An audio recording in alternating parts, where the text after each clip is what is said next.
you became tight with a girl a year ahead of you who was a bad influence. She was somebody that would swear. So I was like, okay. oh my God. It's like, those, can I cuss? Sure. Bitches.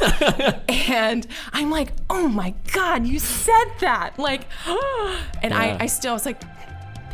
I couldn't do it yet. I don't think I cussed until like high school. But yeah, so she was edgy, but she was also just like a really earthy, good person. Welcome to the LifeStory podcast. My name is Noah Chrysler.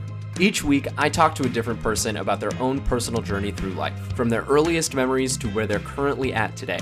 We hear about the highs. I used to make like chocolate milk come out of my nose at lunch because that was the only way I thought I could get people to sit with me. The lows. And as we went back to go in, the doors were locked. So I had just broken up with him, and we're standing at the doors. And everything else in between. I biked 5 miles to get laid. Oh, in the rain too. It was raining. I forgot about that. The goal is to capture people's stories so we can understand their perspectives, learn from their decisions, and discover what it means to live a truly great life.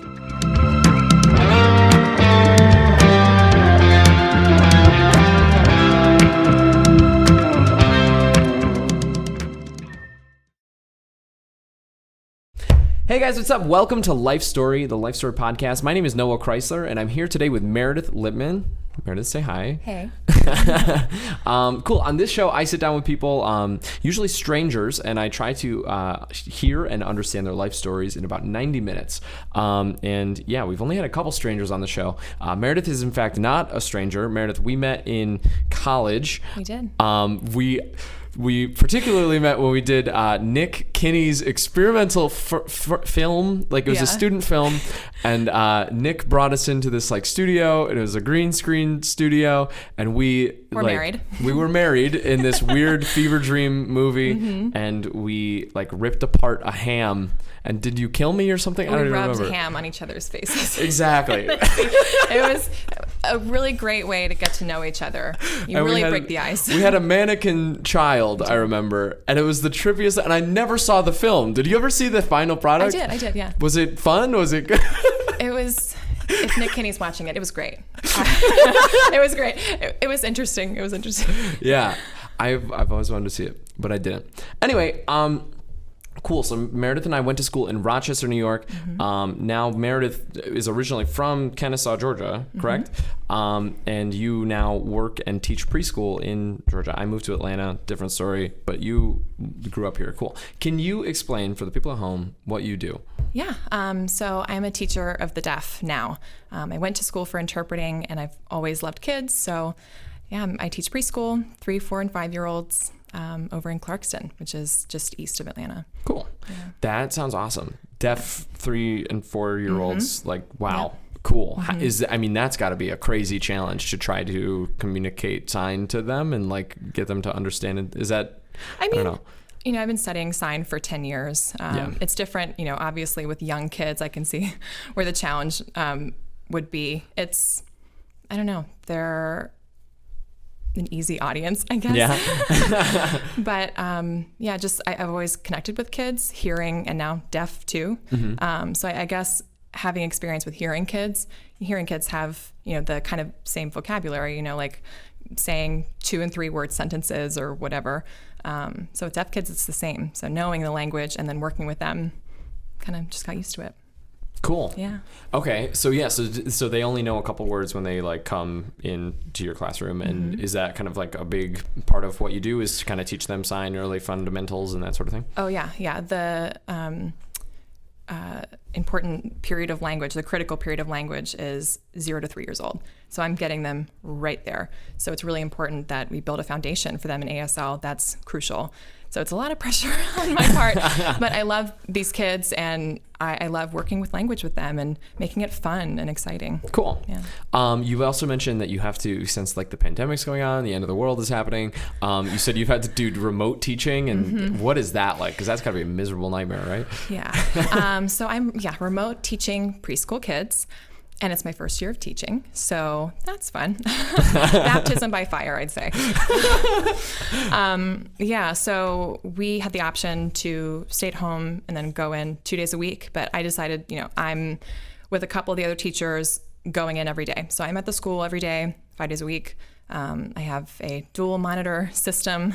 Cool. I use the whiteboard behind me, and we do, like the typical preschool stuff, morning meeting, we have story time, and then I work with them one-on-one, 15 minutes each. Gotcha. It's a challenge, but you use a lot of hands-on materials.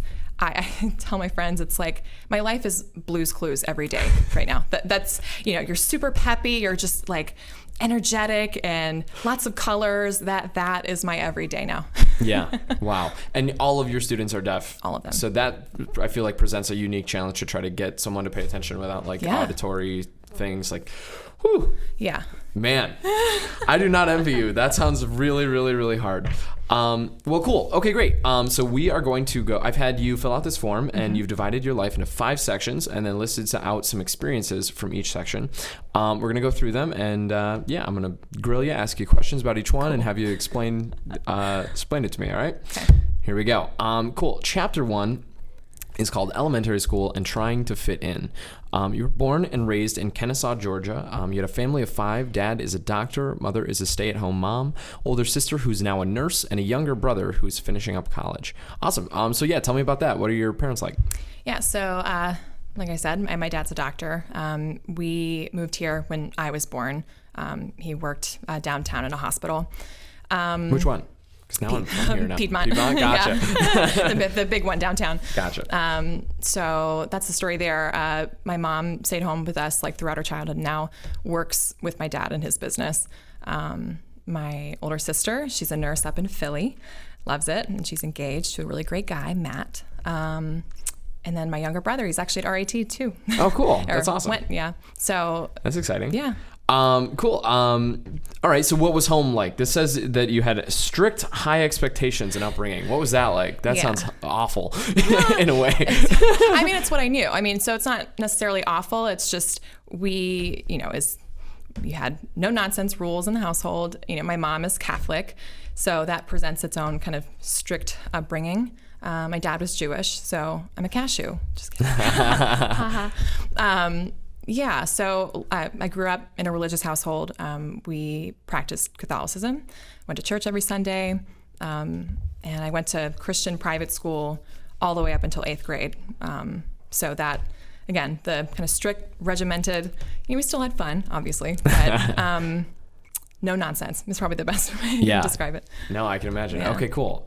And you're like the middle child too. So like, how would you characterize yourself as you are with your family? Like the black sheep. You're the black sheep. Oh yeah, but also in what ways?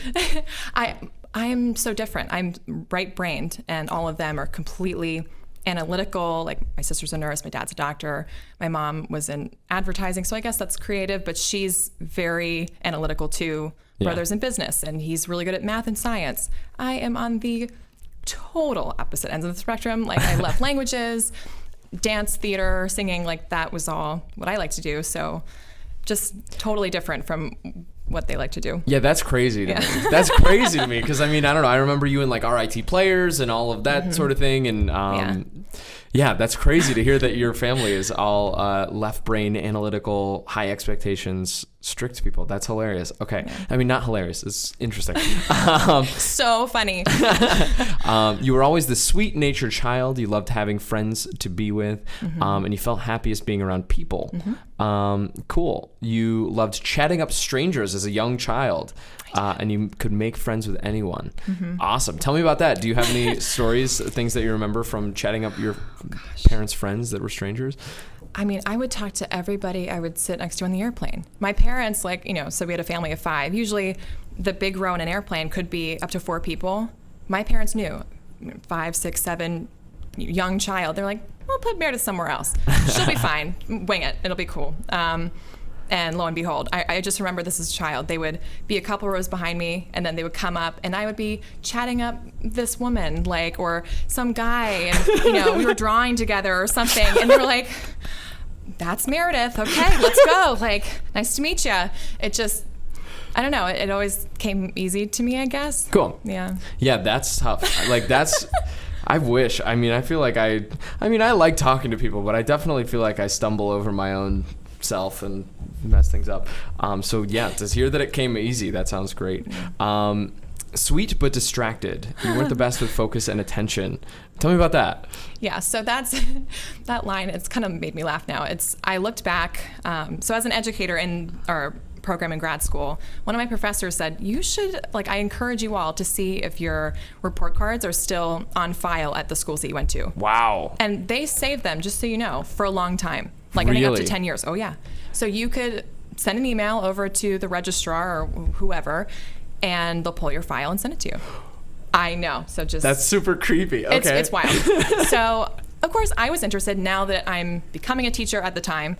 I'm like, I want to see what they said, how they did my report card, because I'm going to have to do that too. And right. just how education has evolved, So I look back, and from the very beginning, and I kind of just had to laugh. It was like, she's so sweet and gets along with others, a little bit distracted, or, could focus a bit more. And that was just the pattern over and over again, through elementary school. And I'm like, I can't say that's wrong. Sweet but distracted is pretty good. I go off on tangents a lot. Staying centered is pretty difficult, so no, you're gonna have to tell me when to stop talking. I know. But yeah, so that kind of just made me laugh. That was that's definitely me. That's extraordinary. I had no idea they do that. That's Yeah, amazing. You can go get your old report cards. Mm-hmm. God, do you know how uncomfortable of an experience that would be? That. It still was. I'm like, these people were writing stuff about me. This is what they said about me at that time. Whoa, and that's what your parents see way back when. You never get to see that. So it's interesting. Jeez, that's awesome. I love that story. I want to go back really bad now and be like, hey, give me my report cards. They're going to say crazy shit. Noah didn't stop talking from the moment he got here to the moment he left. You went to a Christian prep school in Georgia until 8th grade. Mm-hmm. What is that like? Yeah, so I went to a Christian school all the way up to 8th grade. Uniforms, chapel on Mondays or Fridays, depending on what year. The whole thing. So that was a pretty scheduled, strict kind of environment too. So it mirrored what was at home. But it's routine, makes sense, and you learn about religion from the first day you walk into preschool. It's part of the curriculum. You go to chapel once a week. So I had the Catholic upbringing at home, and I had the more non-denominational stuff at the school. And you have religion as such a focal point of education, which if you go to a public school, that is not the case, which I found out later in public school.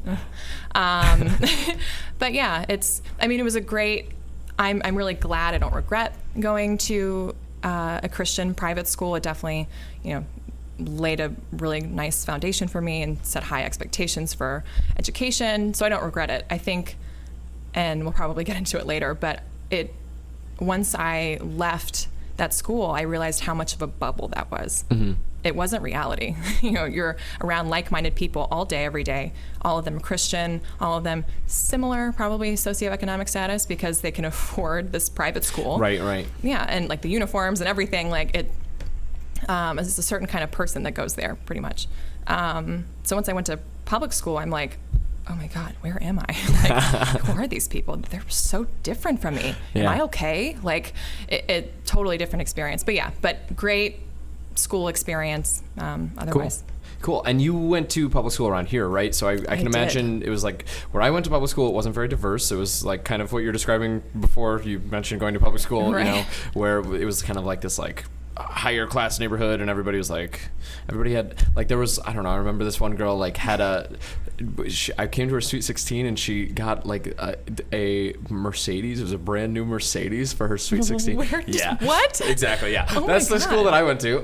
And that was an anomaly. It wasn't everybody, but a little bit. That's pushing it for private school too. Gosh. But so when you went to public school, was it super diverse? And Yeah, so it definitely was. Like I said, I was used to kind of the same kind of person, and then once I got to public school, and as a child, I loved chatting up strangers. It's not like I didn't know what was out there. But you're right. But you're really intermingling with more people all at once, all day, every day in public school. So That does actually bring up a really funny story about like first day of high school. Yeah, let's hear we'll it. get to that right now. Yeah. Okay. Or wait, first day of high school. Yeah, that's okay, later. Hold on. That's later. We Okay, can hold sounds it. great. I'll hold I'm on to ready. it. Cool. Okay.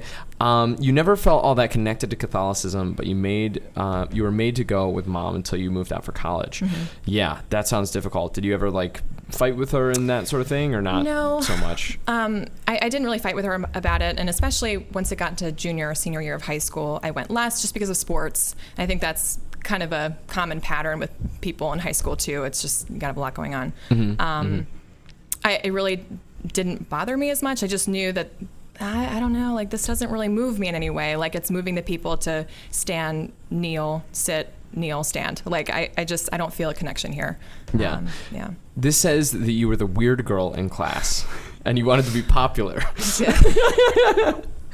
And you had a few friends that were like-minded, and they were not popular. They felt cast out. Tell me about that. You and the weird I was the crowd. outcast. You were the outcast. I was. I don't know what it was. I've always felt like I'm the emotional girl, like heart on my sleeve.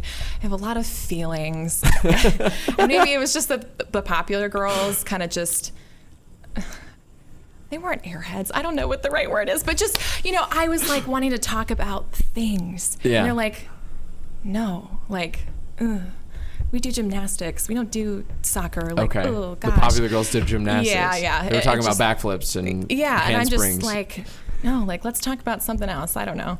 And I liked stand-up comedy even as a child. That was the thing. Oh, I loved it. Really? That Okay, was my that's thing. awesome. That was my thing with my dad, and so I loved jokes and I liked quoting the stand-up. So that was totally dorky. Who were some of your favorite like? Gosh. That's not dorky at all. That's amazing. Are you kidding me? I think that's so cool. Brian Regan, Till Brian Day Regan. I Die. We had just about every disc in my dad's car, and would like cry laughing and just quote it. And I knew all of the CDs by heart. Hell yeah. So me trying to go back to the kids at my school and, hey, like, let me tell you about the U2 stuff. U2 is like a bit that he does. And they're like, are you well? Like it just, right. So there's kind of think where it kind of started drifting off. I liked so much different things than I think the average girl in my class were interested in. Yeah. But- No, that's amazing. I used to love stand-up comedy, especially in like middle school. I would mow the lawn and I would listen to like Pandora, just different Yes. stand-up comedians. It was the best. Oh my God. And I'd like memorized this, and it took forever to mow our lawn. It was like 4 hours where you just get to listen to whatever. And so I just, love stand-up comedy. That's amazing. Cool. You longed for the kind of close family your friends had. Damn, that sounds depressing. Tell me about that. So not totally depressing. I realized, so like I said, my dad was not a Christian. He was Jewish. He really didn't practice religion at all, really. It was really more my mom's thing. Still believed in all the Jewish things. That's not the right word, but, didn't ever go to church with us unless it was like a holiday or whatever. I saw the families at this Christian school. Most of the kids in my class had, 2 Christian parents. So mom, dad, both Christian. Dad, probably a pastor, was like a pattern too. And the ideal Christian household was like, you come together and you pray. And we prayed every meal, but like, it was like, wow, like, how was your day? Like, are you feeling blessed? Like, I don't know. There was just this closeness and you're praying together, I just remember going to my friends' houses and feeling like this warmth, and I'm like, wow, I want this. Mm-hmm. Like, does my dad have to be Christian for that? Like, I don't. And that was kind of, it started being like a disconnect, and so I kind of started wishing that my dad was Christian just so we could have that warm feeling in the house, which I didn't. We had a loving family, totally not knocking that, but it was different. My parents have never been like coddly, warm and fuzzy people. A lot of people, especially down here, like Southern moms, let me tell you, very warm, like, oh my God, bless your heart. Like, come on over, I'll bake you biscuits. Exactly. Oh my God. My mom's from Philly. My dad's from Rochester. So Northern parents, I'm like a Northerner in the South is what I totally feel like. But it was a Northern home. So it wasn't that, Bible Belt, Southern parents, thing. Yeah. Yeah, which I think I wanted.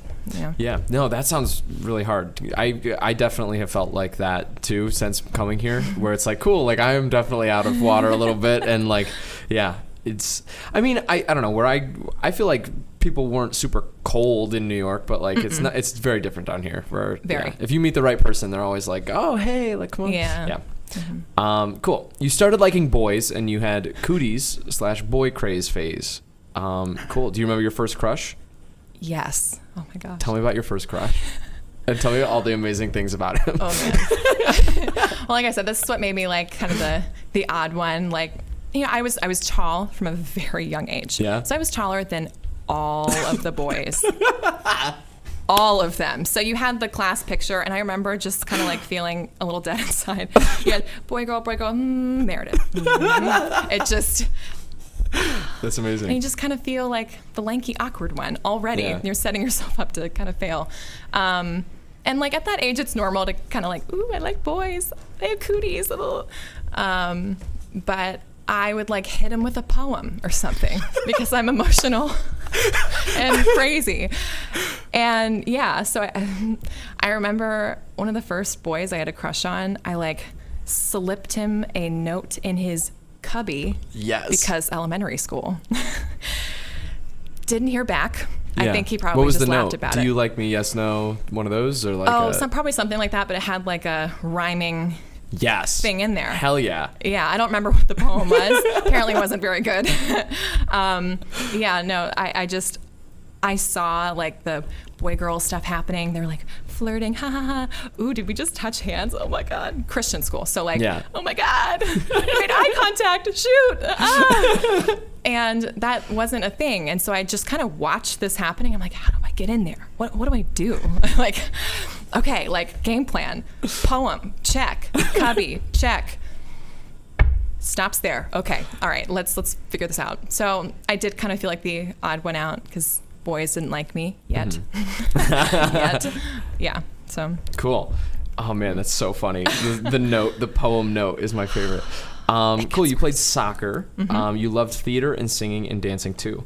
Cool. Did you have, what kind of like theater groups did you have, like in the school, or was it a different outside of school thing? Or so with elementary school, I liked it, but like my mom and I, from a very young age, maybe 7, 8 years old, would go to the local theater productions. So they had the subscription for, I think, 6, 7 shows a year.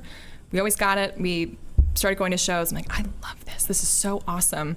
And I fell in love with it. I hadn't really gotten involved in theater until middle school, but knew I loved it. Knew I loved singing, dancing, all of that. Cool. And they said that your mom and you would go see local theater every season. Yep. Cool. The Atlanta Lyric Theater. The Atlanta Lyric Theater. Yep. Is that a good one? Should I go there? No, it's a great one. Still great. Yeah. Cool. Well, cool. Okay, great. So you were kind of a middle child, kind of not cold, but like analytical, left brain family. You're the right brain, like kind of Hellraiser almost, emotional. Definitely. No, for sure. That's a good word to put it. Cool. Writing notes to boys in class, loving theater and stuff. I love it. Fantastic.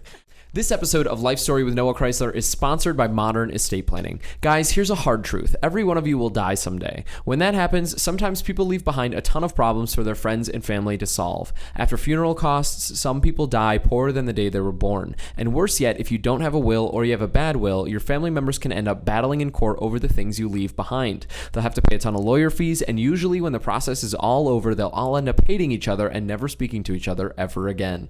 Why make your family members go through that when instead you can take steps right now to plan the legacy you leave behind? If you're in the Atlanta area, the best option you have is Modern Estate Planning. We've helped hundreds of families in the Atlanta area protect their legacies and avoid court.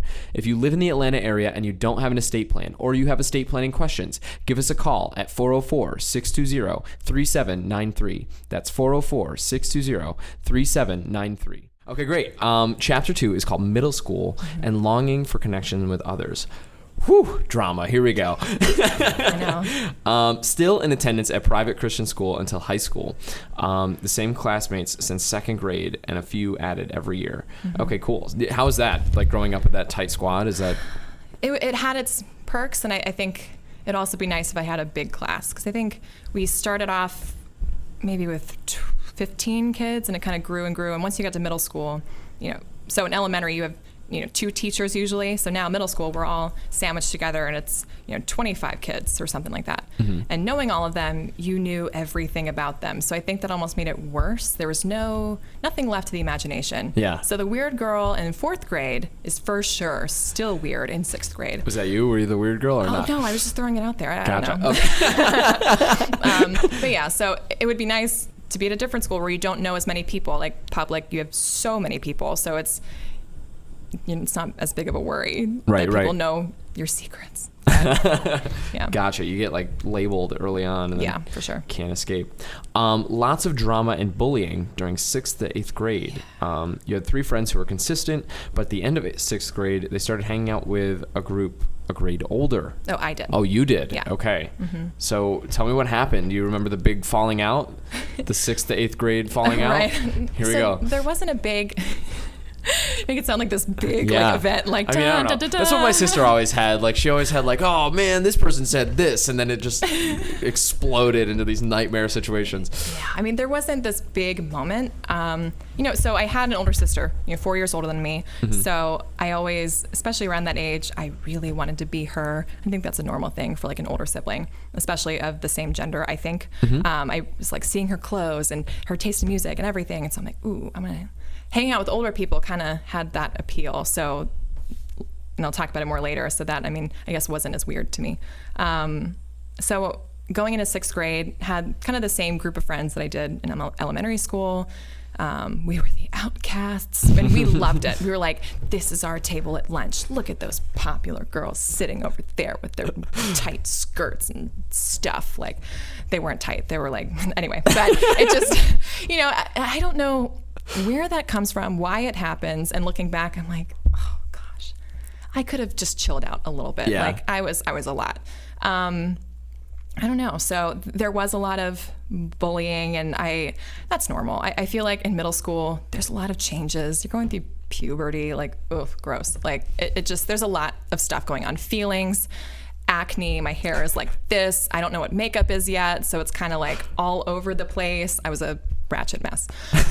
But what like middle school kid wasn't? Right. There was a lot of teasing and stuff that went around. Like I said, I feel like that happens, unfortunately. And I think the weird girl status kind of carried into middle school. And so I did feel kind of left out from birthday parties and things. I'm like, what am I doing wrong? Like, why aren't they hanging out with me? And, I had my, 3 or 4 girlfriends that I still really liked, and maybe one guy that was cool to chill or whatever. But once it got into like 7th grade, which is when I started actually like doing theater and everything, I met like some of the kids in the older grade. I'm like, wow, they're awesome. Like I feel more like we talk about cooler things. It's like I was saying earlier in like elementary school, I'm like, you guys aren't even talking about the things that I want to talk about. Like, what's wrong with me? It wasn't me. Like people talk about that stuff, and people are cool and can hang, just not my age. And that also kind of became like a point of teasing, because they're like, you don't have any friends that are your own age. I'm like, you're right. But also, like, I loved it. It felt cool. I felt cool. Cool. Okay. That's super interesting. I feel like we had like a similar mentality probably in middle school. Like I was always like, yeah, I'm not going to sit at that table. Like these are my like weird ragtag crew of like weirdos and outcasts that I've that I've banded together. And yeah, that's funny. Cool. Lots of drama, bullying. Sounds good. You were teased for not having friends in your own grade. You hit puberty, you got braces, and you were very boy crazy, and you became super emotional. And you wrote melodramatic poetry often. It continues. Hell yeah. Continue. Did that poetry end up getting out? Because it says that you were teased for that later. So like how This is a story. Okay, here we go. Let's hear about the poetry. I kind of like, I tell my friends the story because I think it's funny. It explains me really well. So continued with the poetry. Was really good at it, or so I thought. So I liked this guy, Niels, if you're out there. Just kidding. So I really liked him. He was kind of the bad boy, like in our grade. And so I was like, oh, he's so cool. He's different. And I think he was new that year too. So I'm like, who is this shadowy figure? Like I want to like hang out with him. So I wrote this poem for him. I don't remember what it was. That was my one copy. I was like, to Niels from your secret admirer. Oh boy. But what I did, we had these, so it was a quad, how middle school was set up. And we had the drop off area. And so like you walked straight and there was like the row of locker, the two sides of lockers. His locker was on the right side. I remember this. Put the note in his locker and walked away like a badass. But didn't feel that way coming back to school the next day. People were kind of like swarming that area. And I'm like, what's going on? And they were like looking at me. Like as soon as they saw that I was coming down the quad, they were like, I'm like, what is going on? And one of my friends like came up to me and she was like, did you write that? I'm like, write what? And she's like, it looked like your handwriting. So somebody asked me if it was your handwriting. And I said, yes. I'm like, why would you do that? My friend did this to me. No, it wasn't her fault. Like she probably just didn't realize. But I was, oh my God. And then I locked eyes with this guy, Niels, and he just walked away. And that was, I think, my first heartbreak for sure. I remember like dashing down the other side of the quad to the bathroom, like, oh my God. It just, yeah, the like poor emotional girl that writes poetry and. That sounds horrifying. There's just a big group of people in front of the locker. Worst nightmare. And then your poem is just, oh God. And it's just out there. People are like reading it. And I'm like, put it away. It was for him. Just. I absolutely love that story. That's amazing. Yeah. Oh my God. Okay. Hell yeah. Okay. That's so funny. Whatever came of that? Did you ever talk to him? Did you ever show your face to those people ever again? No, I did. And it kind of went away. But Niels, of course, never liked me back. And it was a thing. But I, boy crazy. I move on. I'm like, ooh, what about this guy? Like, so I was fine. Gotcha. Get back on the horse. That's good. Know. That's a good thing. Cool. Okay. You became tight with a girl a year ahead of you who was a bad influence. So my parents say. Yeah? In what ways? What was she a bad influence? So she was really edgy. And I mean, she's a great girl. Still love her. We don't talk as much anymore, but nothing but respect for her. She like dyed her hair and she was, I think we became friends when I was in 7th and she was in 8th. She, like I said, was edgy. She dyed her hair. I'm like, whoa, my mom won't let me do that. That's cool. She had more than one earring. Like I had just gotten in 6th grade, the year before, I had my first holes done. Yeah. And I was like, this is awesome. I finally caught up with all the ones that got their ears pierced when they were an infant. Thank God. Like I finally wear earrings. She had like, I think 2 piercings and a cartilage at that time. And I was like, whoa, you're awesome. Like in middle school, that's a lot. That's pretty badass. It was different. But we became friends and she was kind of like the alt chick. Like she liked the alternative music and it was so different than anything I'd ever been around. And especially, and this is still in that private school bubble, but no person that I was around in my grade was that alt edgy person. So I never was exposed to that, So did you start getting into that scene? Oh yeah. Oh yeah. Okay, great. Yeah. Can you see me as the alternative kid? I mean a bit. I don't know. I know. It's hard. Now it makes sense. In the context of this, I feel like a little bit, but the emotional girl. Yeah, so I was edgy. I wore that brown eyeliner. Couldn't go full goth with the black eyeliner, so I went brown all the way around. It Amazing. was a look. Yeah, but that was her. She kind of, so when I say like bad influence, like that was kind of what my mom and dad thought at the time, because of course, like I was this girly girl and, and then I start hanging out with this girl and they're like, oh, okay. And they tolerated her, I think is the best way to put it. But she was honestly like one of the best people. That was the first time I really connected with somebody and somebody who listened to me, who I trusted with everything. And, she was a grade older, like I said. That just, I don't know, gave me hope. Like if there was anything going on in my grade, like I was being teased, I would tell her and she's like, and she was somebody that would swear. So I was like, oh my God. She's like, those... Can I cuss? Sure. Bitches. And I'm like, oh my God, you said that. Like, and yeah. I still was like, bitches. I couldn't do it yet. I don't think I cussed until like high school. But yeah, so she was edgy, but she was also just like a really earthy, good person. Yeah. Cool. That sounds awesome. What kind of like music and stuff would you listen to? I don't know, because yeah, Breaking Benjamin. Ooh, yeah, I don't know them. What? Yeah, I'll listen on my way After, home. yeah. Okay. Sum 41, Good Charlotte, Fall Out Boy. There you go. Yeah, I all love that Fall Out like Boy. edgy stuff. Yeah. Gotcha. Love it. Okay, I'm getting a mental picture. The vibe. Brown eyeliner. I've never. It's not a thing. I made it up because I was not ready to commit to this lifestyle. Yeah, And to I don't think I black. could scare my parents that much. I think that'd be too much. I think my mom would have passed out. You started doing theater and you loved it. You felt your most happy in theater class and being in shows. Cool. Yeah, tell me about that. Yeah. What were some of your first early shows and stuff? Oh man. The first one, like legitimate first one that I was in was, The Legend of Pocahontas. Ooh. I was, the role was called the Word Spinner, which was the narrator. I think in most shows picked for the narrator. But I also was, I guess, the chief's sister or something.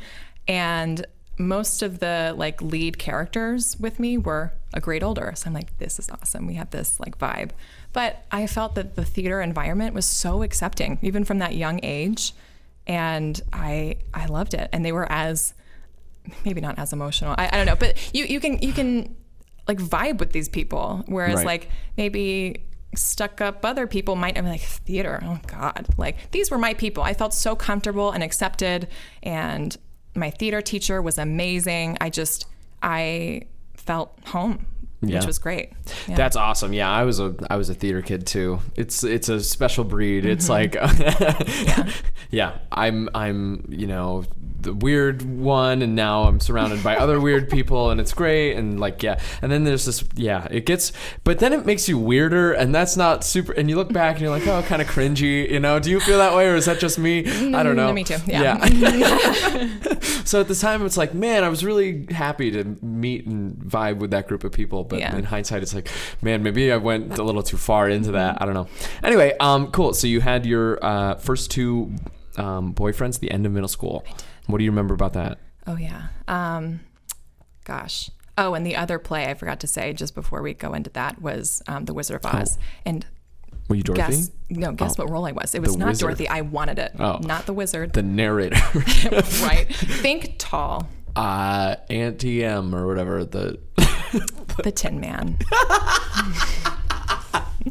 I was the Tin Man, and I was so upset when I saw that cast list. Holy shit! Oh, that's so funny. They had to like paint my face silver. I had this ugly like funnel on my head. Like it was awful.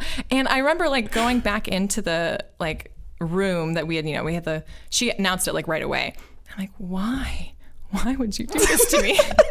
And she's like, no, like you have such a like powerful voice, and you're honestly like you're very tall and you're a commanding presence. And I'm like, okay, but I don't get to look pretty. Like, oh, that's so my funny. best friend Mandy got the Dorothy role, and it's no bad blood there. We kind of laughed about that. I'm like, I wanted your role, jerk. Like, but that was a humbling experience. Oh my God. Oh, that's so funny. It's like a curse to put on a middle school girl. Like, yes, you're the Tin Man. I'm already the weird girl. Why make me like the weirdest one? Like, really? Oh gosh. So fun. Would you have rather been the Scarecrow or something, or the Also a girl, actually. So I don't know. I love that. That's so funny. Oh my God, Meredith. Yes. On top of like the note locker story, it's just like, oh man. I know. I couldn't catch a break. You didn't have the model Christian family like your peers, and you resented them for that. You resented your family, or you resented your peers? Oh, that's a good question. All of the above. A little bit. Maybe both. I don't know. Like I already didn't fit in with those people. They were they had a different air about them, and I just, no matter how hard I tried, I couldn't act like that. I couldn't be that. And them having that family, and I don't know. So I did, I guess, resent them in a way. I was like, ugh, like I would do so well in that family, or so. It's just such a weird thought. I don't know, but like, No, it makes sense.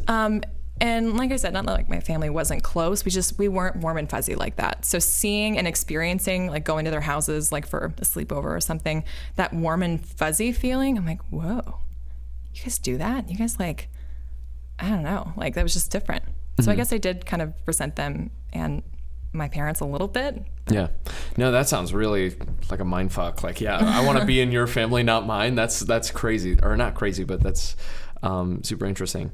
It says that you transferred to public school the following year. Sweet. What was that transition like? Oh, and this is my story. This is the one here we go. Oh my gosh, Here's this is the another story. great one. So I remember first day of public school. So I was already like, when you're in private school, I don't know if this is for everybody, but you kind of go throughout your schooling thinking that public school is like, Gross. ugh, you think chain link fence lining the school, this like, just, I don't know, like Like a prison. grungy, like a prison, like the one basketball hoop that doesn't have the netting on it. Like, I don't know, like just this, like, yeah, that's what I pictured. Like, oh my God, public school. And so when my mom said that's what we were going to do, so I guess to preface, this school, the private school I'd gone to for 7 years, was 45 minutes from our house. So that commute was crazy. Yeah, that's nuts. But the high school was 10 minutes down the road. Okay. Right there. So convenient.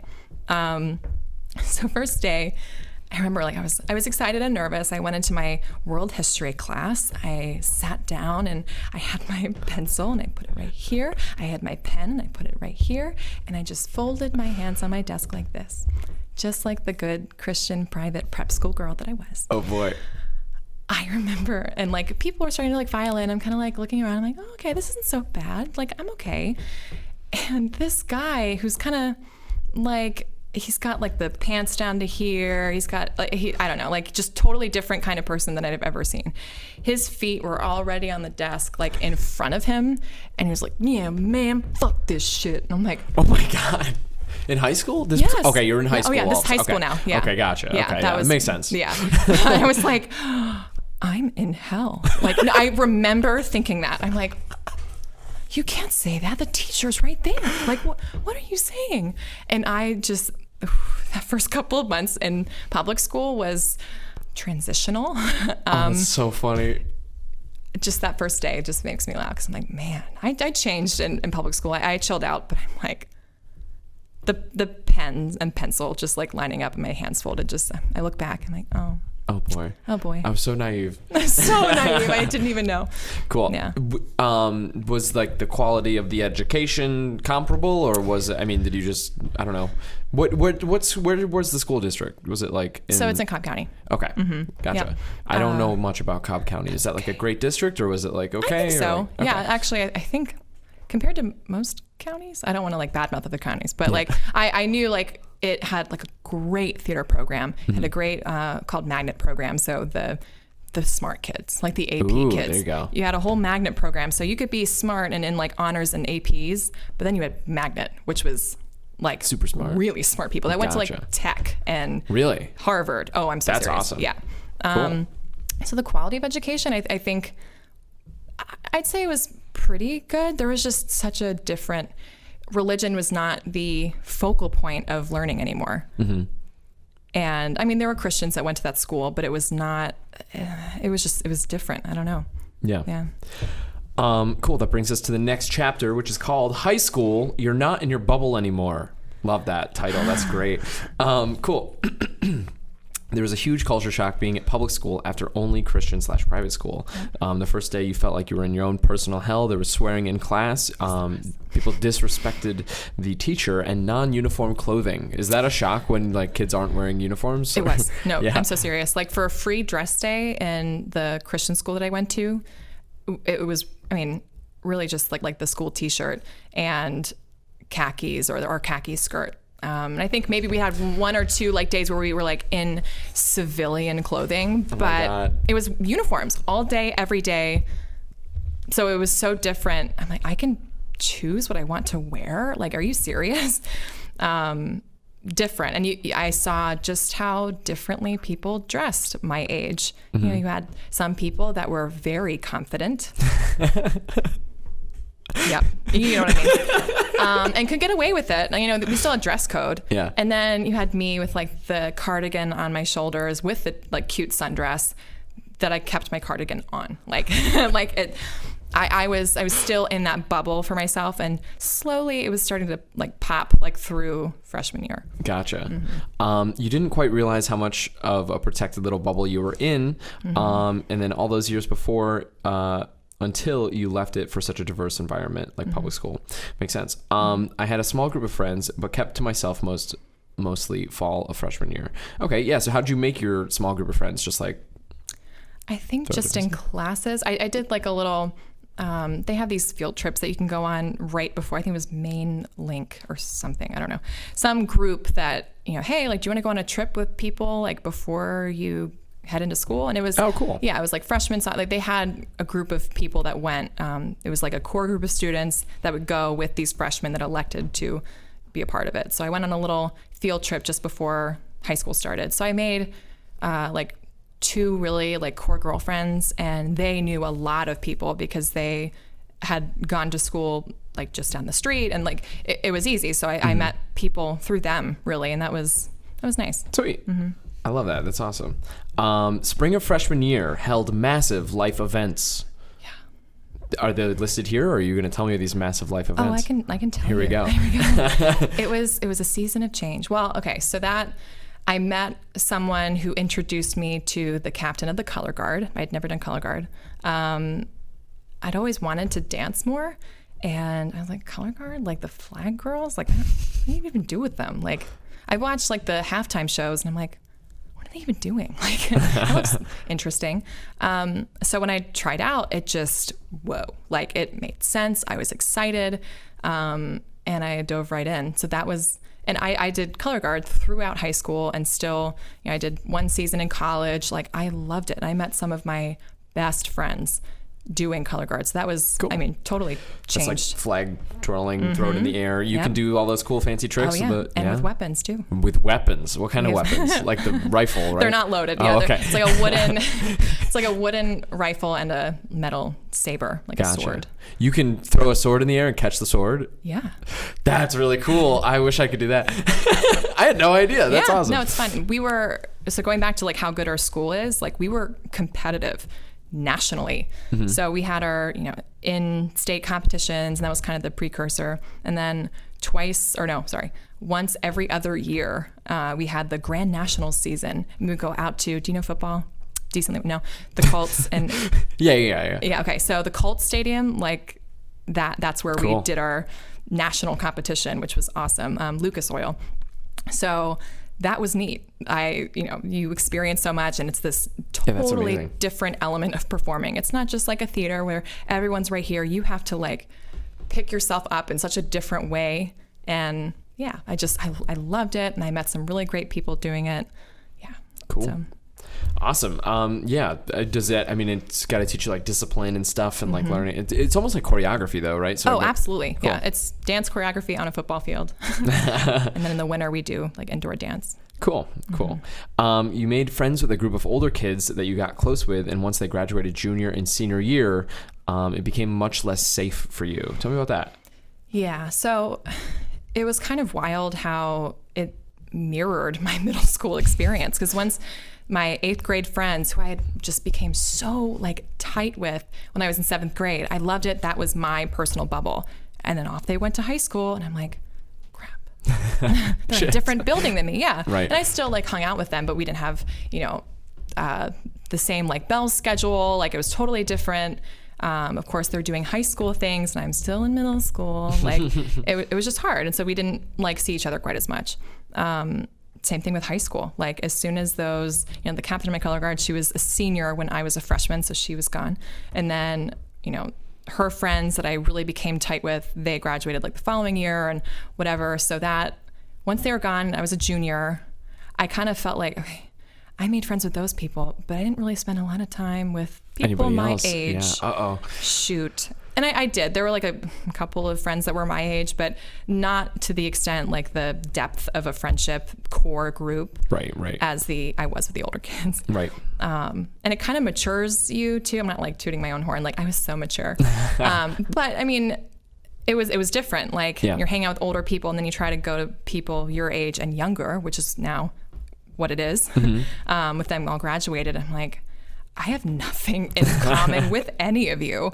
So yeah, that was difficult to adjust once they left. I felt kind of, again, like that outcast, which sucked. Yeah. Did you eventually like meet some good people in those younger grades, or not? Like still struggle all the way towards the end? So senior year, so I had a lot of crap happen my junior year. It was pretty bad. Boyfriend cheated on me, like that sucked. And then Sorry, that sounds with sorry. somebody in the color guard with me at the time. So that just, division. Yikes. And, and that sucked. But then senior year, it really made it all better. I found like some really great girls, and we had our core group, and we still hang out. We just went to a bar like a couple of months, like pre-COVID, and hung out, and it was the best thing out. Like we're still tight. Cool. So I made that like core group of friends, and that carried me like through senior year. But of course I still had to deal with, for the other half of the day with the girls and my color guard squad. Loved color guard. Couldn't really stand most of the people, not all, but most. That was difficult. Gotcha. So I kind of had to balance both somehow. Gotcha. Cool. Drama and cyberbullying. You realized that you hadn't quite escaped the girls like that you thought you had. Okay, that sounds interesting. Cyberbullying. What happened? Yeah. So Can I ask? this is, yeah, you Okay. can. I mean, this is like a million years ago. It feels like. So this is when like Facebook really started to get popular. I mean, it was before me, but I think I got a Facebook when I was maybe in 7th grade, 8th grade. Really started using it for social media in high school. So, you kind of see what other people are doing in their pictures, and like, wow, like she looks great. Like you start that like comparison process, which I'm sure is a lot worse now with my God. Instagram, Snapchat. That's a whole other animal. Can you imagine raising a child right now? No. It's really with tough. TikTok and everything. What are the kids saying these days? They're TikToking and chatting the Snap. I don't know. I don't even know. But no, I mean, it wasn't that bad, so I am beyond grateful that I was not going through middle and high school in the era of now. Not even just COVID, but Snapchat, crazy. Instagram. There's such a like lens on you, literally, because you're taking selfies and stuff. I took selfies. I had a whole album, maybe 2, of just selfies on my Facebook, private, so you can't see them. But that was okay. Like you're in your bathroom and you're like, good angle, okay, right. And it was fine. But now your whole life is cataloged and like, yeah, it's super weird. Not as much back when like I was that age. So. Yeah, with cyberbullying and stuff, like you still had access to see what other people were up to. So like, post that, breakup, the dude that cheated on me, like there was still some teasing and wait, hold on. You made a post about that, or like after that? After that. Gotcha. Yeah. There was like, I saw the post that he had gotten with somebody like a week later, and I'm like, wait a minute. What? Like we were just dating. Like we just went to homecoming together. Like, and I thought this was like a smooth, like, he's like, it's not you, it's me. Like, it's just not working. I know. This is where it all began. I know. And I was just like, okay, like, and it hurt. And I remember like being in the color guard room and sobbing and around all of the equipment. It's just, I can see it so clearly. And I'm like, there's flags and sabers and rifles and Meredith crying. I'm using the like flag silk for my tears. Like it just, I know. But it was, and then like, I guess he had made a Facebook status that, he was together or hanging out with this girl that was on the team with me. And I'm like, what? And of course, like I started asking questions, not on Facebook, but it just, I felt like watched, like what my posts were like. And at that time, like people posted like lyrics to songs. I don't know. Do you remember doing that? Of course, yeah. Like it was I used thing. AIM a lot, and like your away message. Oh and, my like, gosh, I forgot all about that. That was middle school for me. Like Yeah, me too, actually. Yeah. But my away message is always some lyrics or whatever. What lyrics did you post on your Facebook wall? I think I did like Far Away by Nickelback. Yes. Yeah. Oh, wow. I know. What a jam, huh? Ooh, been far away for far too long. Like, I'll keep breathing, huh? Like, so, again, melodramatic me. But I would write these like heartbreaking like lyric posts. Yes. And then people would go like, whether it was on Facebook or not. And so, again, like this outcasting feeling, And even at this time, there was something called Form Spring. Do you remember that? I remember Form Spring, and it was like anonymous, right? And you could was like big. Yeah. submit anonymous questions. No. And I got some really nasty questions, and that sucked. Like, and I was already like really hurt by that relationship ending and being just surrounded by people that really I wasn't a fan of and didn't like me, and it sucked. So it was a bad situation. There's a lot of that. No, that sounds awful. Yeah, that shit. Form Spring, man. I'm glad it's over. It's not a thing anymore. Thank God. Now there's like the anonymous Snapchat thing. You can like put like a thing on your Snapchat. I think it's called YOLO, and you like write anonymous cyberbullying messages to each other. Yeah, that's a thing now. I remember Yik Yak. Do you remember Yik Yak? Yeah, Yik Yak was the best. Why is that not a thing anymore? Bring it back. I loved Yik Yak. At RIT too. Yeah. RIT had the best Yik Yak because it was all just a bunch of nerds that loved that app. And we'll totally get to that. Yik Yak. I love jam. RIT. Okay. Represent. Cool, great. Toxic relationships. You appeared in junior and senior year. Cheating, lying, being controlled. Ugh, God, that sounds awful.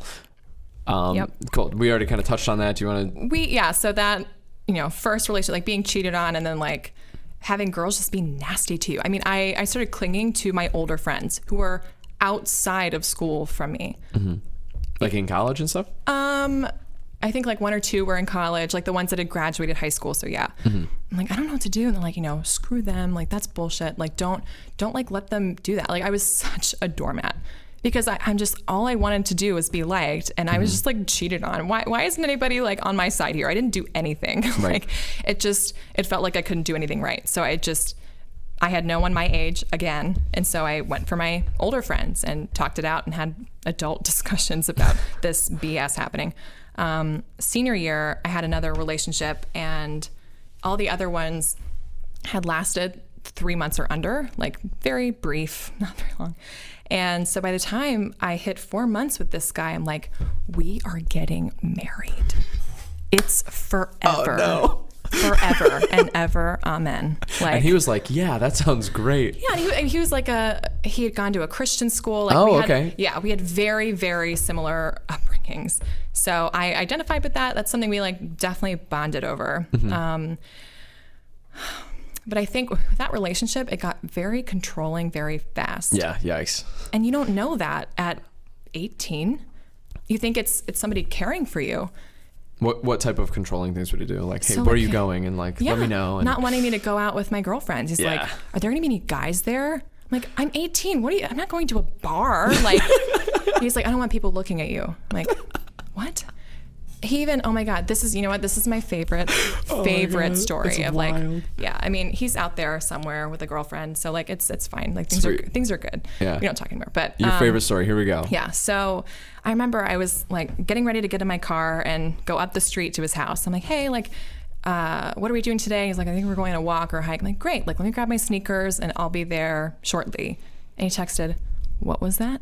And I'm like, I'm grabbing my sneakers ? And he's like, sneakers sounds like, some 5-year-old with light up shoes. It's tennis shoes. I'm just looking out for you because I care.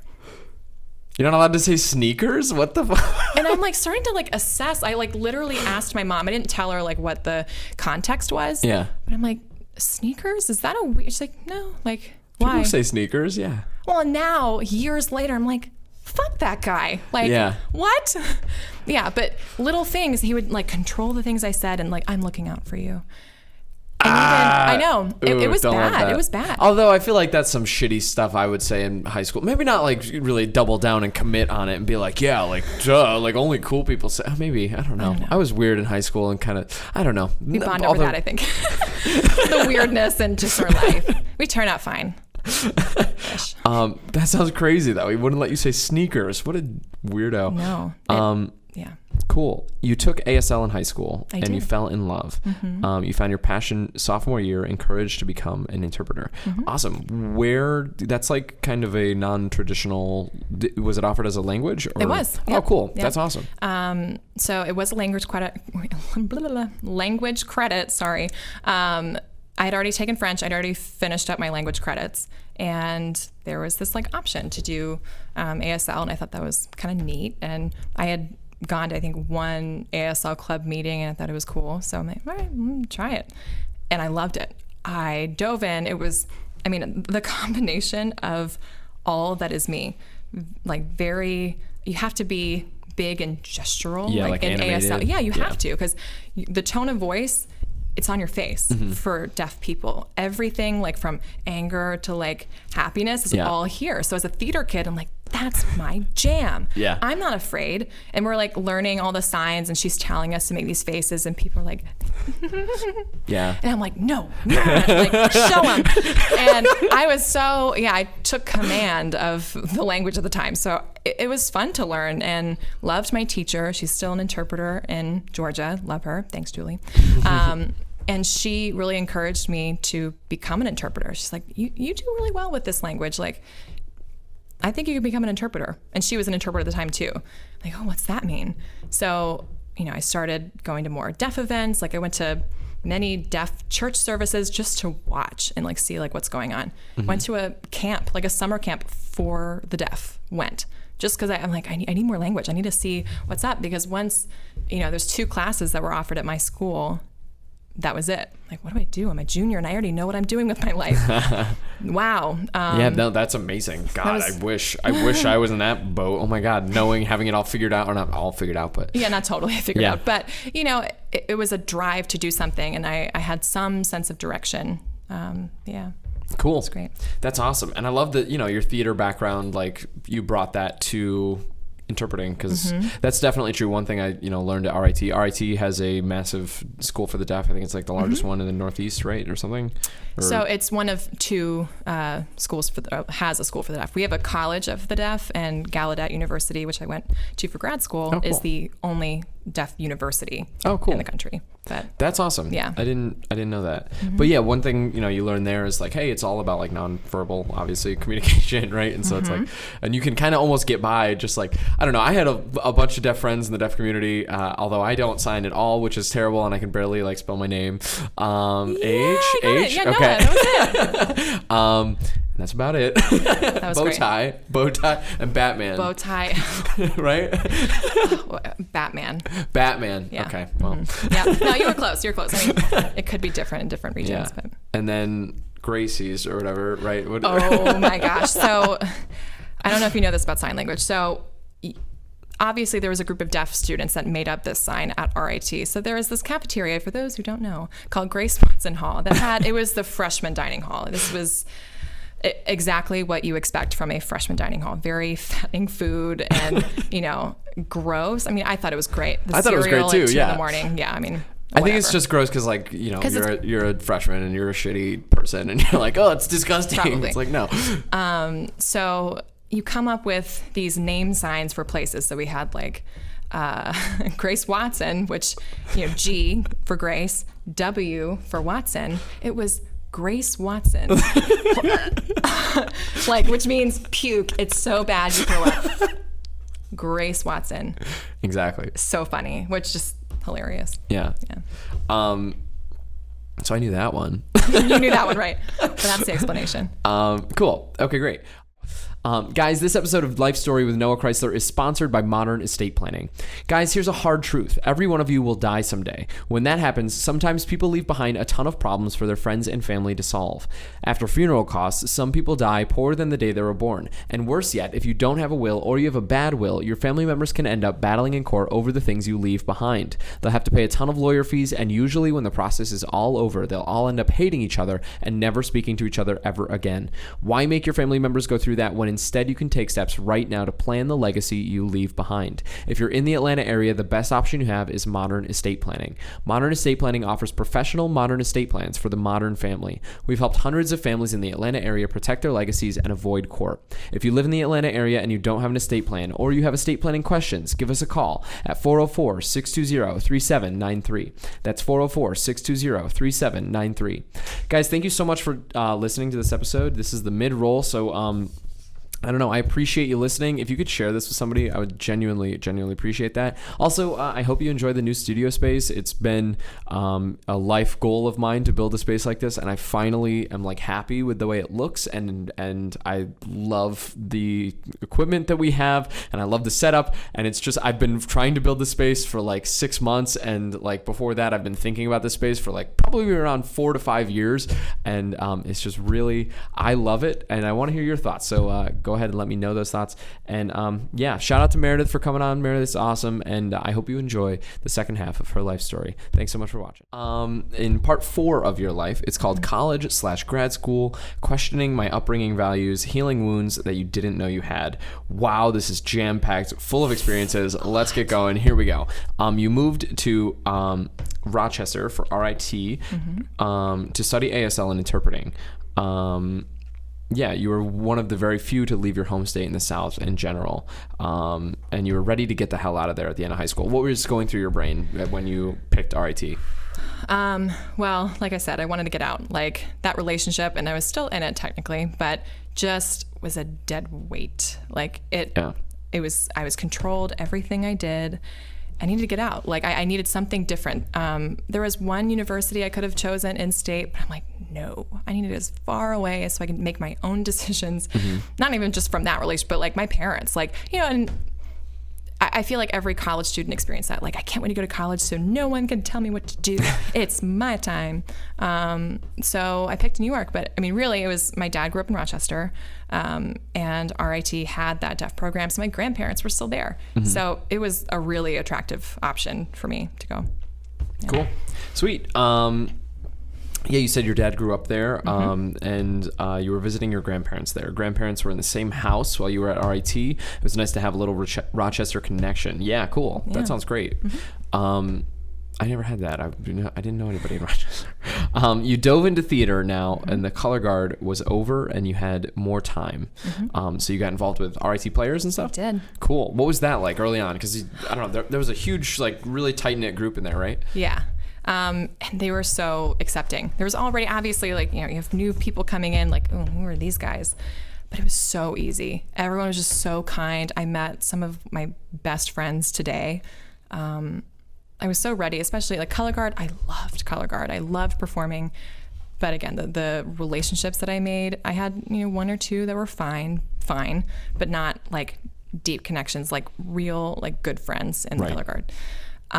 So I was like so excited to be with like another group of people and just try to make it work. So I kind of went in with this, all right, I'm going to please everyone. Like, let's be perfect and go in. And that's, because I'm a try hard. I'm like, I want everyone to like me. Oh my God, please like me. If you don't like me, oh my God. Like, it was a little stressful, but they made it so easy. Everyone was so, so kind. And you know that from like RIT Improv, like pretty similar group of people that kind of float back and forth, but just awesome people. And I got into a show as a freshman, which was super fun. Met everybody and just kind of dove in. It was so fast, and I felt accepted immediately.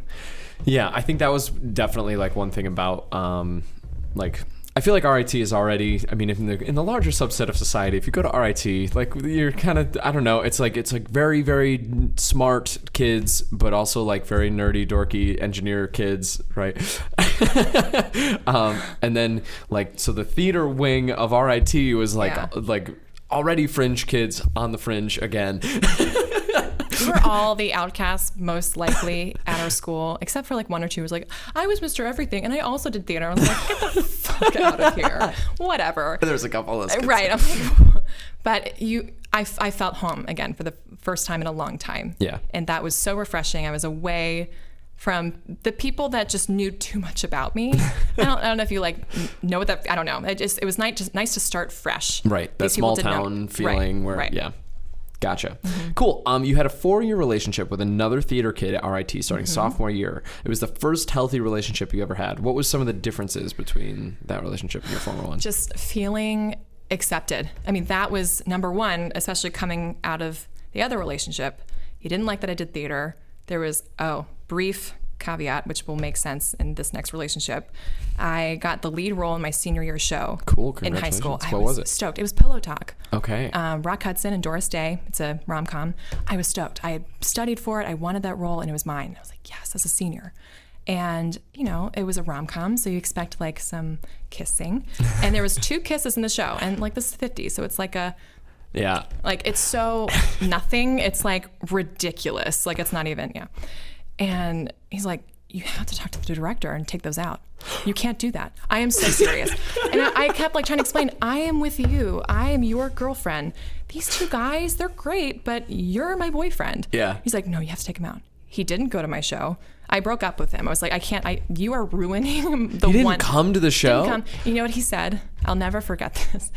He had texted me after the last show, like the matinee, and he was like, I couldn't go. I pulled up to the circle at the school, and I couldn't go in. I didn't want you to see a grown man crying in the audience.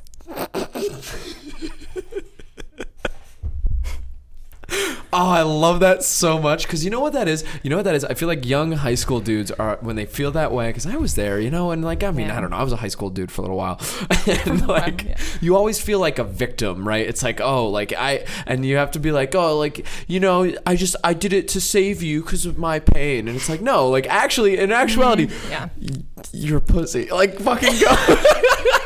Let's be real here. Like that's what was going on. Exactly. Yeah. Oh man. Oh, I hate that so much. That makes you just cringe right to the bone. I didn't want you to see a grown man crying in the audience. God, guys, if you're in high school out there, fucking don't do that. Don't do that. Just be like, okay, yeah. That's such a weird, hard thing to learn. I don't know. Yeah. But going into like the next relationship, so this is transition. He was great. He was in theater, so he got it. So that was like, okay, check. Like he understands like the schedule, and you know, I'll be like with a bunch of people that this other person may not know for the evening. What are we doing? He got it. We were in shows together, and he was just like a great, great friend. And we didn't start dating until sophomore year. Like we were really good friends all through freshman year, and then that happened. But that group of theater kids who I became super tight with, amazing. Mm-hmm. I felt like I could let loose and be my true weird freak flag flying self. And I was like, yes. And it was great. Cool. Yeah. Awesome. You started to learn to stand up for yourself, and you weren't such a doormat or a pushover. That's great. Yeah. Do you have a moment that you remember, like, this is Meredith's planting a flag. This is how it is. Yeah. And that was sophomore year. So, and I still as an adult do struggle with that, like being a pushover or doormat. But I think one big moment, I lived with 2 other girls, and we had drifted apart. Just a lot of like gossip drama, like girl stuff. And they planned, one of them had their birthday. They planned the party without me. Like we lived in UC, like one of the on-campus apartments. UC was like the nice stuff. I lived in UC. It was so great. I really loved UC. It's like 2 bedrooms, bathroom, 2 bedrooms, bathroom, and then living room, kitchen. Yeah. It was super nice. So it's close quarters, and I wasn't invited to my roommate's birthday party with all of my theater friends, by the way, invited. She invited all your friends and didn't invite you. That's how like deep this was. And I'm like, what the heck did I do? And so I'm sobbing. I'm like, how did I get here? Like, maybe I wouldn't have gone anyway, but this is such a deliberate, like, yeah, fuck you. And I've never experienced that. And I felt like all eyes were on me. I'm like, what the heck is happening? Like, who do I trust? And like, they had the party.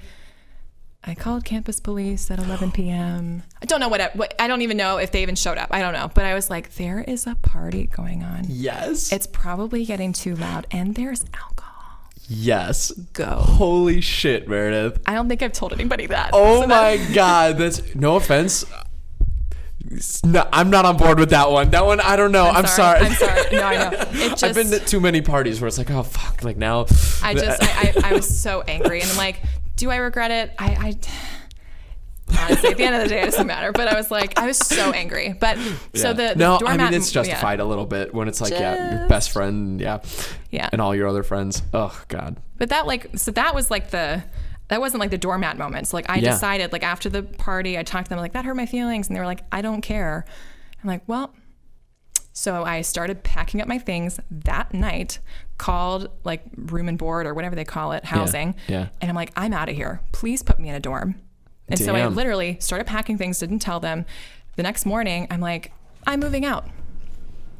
I'm not dealing with this toxic shit. Yeah. I do not deserve to not feel homey when I come home. Mm-hmm. So I felt proud of myself. It was very scary, but like that was the moment that I did like feel proud of myself for like stepping up. Cool. No, yeah, definitely. I'm sorry to not. You're like, telling me like this jerk. Is your breakout moment, and I'm like, no, I'm sorry, Meredith. I support you. I just thank you. I don't know. I do have horror stories, flashbacks though, when it's like, oh God, the cops are here, guys. What are we gonna do? For sure. I know. But anyway, cool. Okay, cool. You found a newfound freedom, being distanced from family. You started questioning your values and your religion. Nearly all of the ideas and values that you had weren't yours, and you had to start piecing through what was because mom and dad said so. Tell me about that. Yeah. So in college, and I feel like this is a very normal thing, you are away from your parents. Like even if you're like at a university down the street, like you're not like around them all the time. Mm-hmm. So I started listening to other people, and you're with much older people too, like up to 21, 22-year-olds. And you're like listening to what people are saying. And you know, it's college campuses, I think on the whole tend to lean liberal because people are, I don't even know why, but it's just, it is what it is. I don't know. So I started kind of hearing more of the other side. I grew up in a very conservative family, by the way. So that's, you know, Southern, Bible Belt, like down here, very conservative. Right. So I got like a sense of it in high school because I did have this melting pot experience away from the bubble. Mm-hmm. Don't know how it would have been if I would have been in the bubble through high school and then gone into college. I think I would have died. Like, I don't even know. But I started listening to other ideas. I'm like, oh, wow. Like, you're like, my boyfriend at the time was not Christian.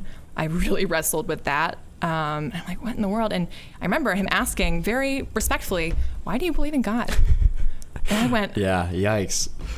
Why are you asking me that? Yeah. Like, and I felt so defensive, and little by little, tearful conversations on my end. Like, I was like, why is he asking me? Why is he questioning me? Like, why is he like, you know, I don't know. I felt so like trapped.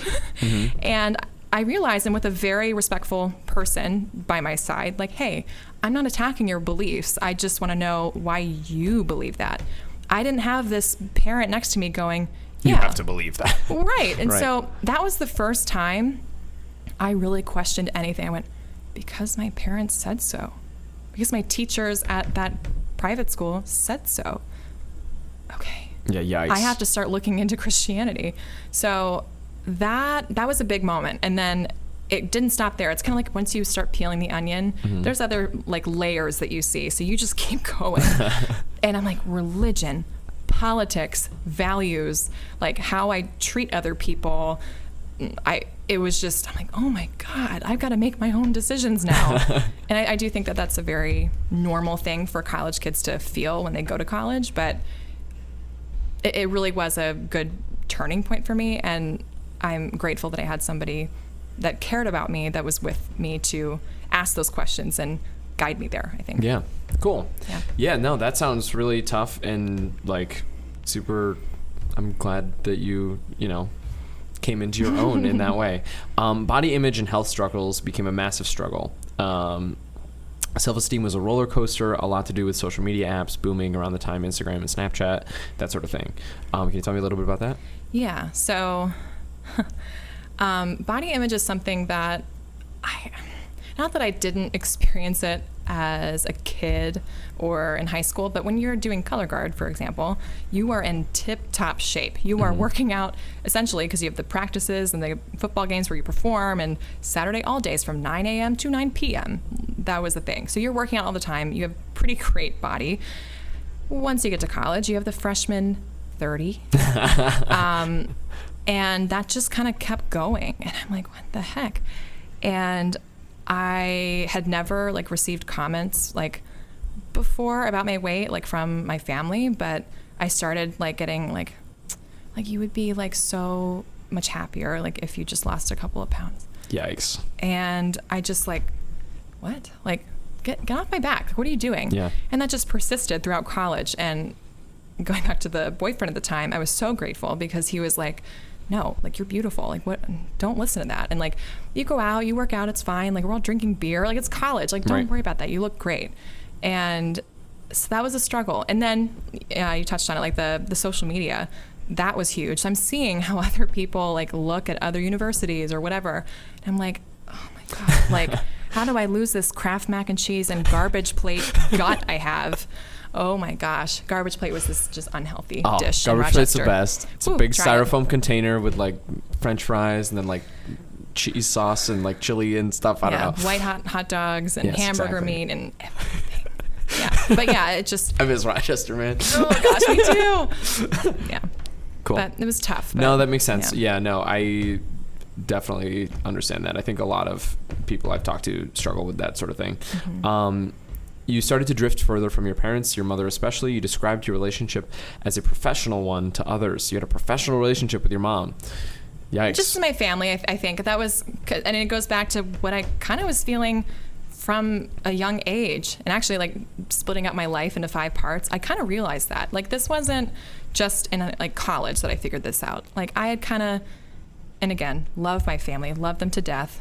It was not mushy. I didn't like come home and they were like, how was your day, sweetie? Oh my God. Like, and I wasn't best friends with my mom. Like a lot of my like Southern thing, I think too. Like you were best friends with your mom. Mm-hmm. Like all of my Southern raised friends. I wasn't, maybe it was because she was really Philly. I don't know. Mm-hmm. Like we just didn't have that relationship. So, and especially once the body image things like started and like she is somebody like that really cares about her appearance,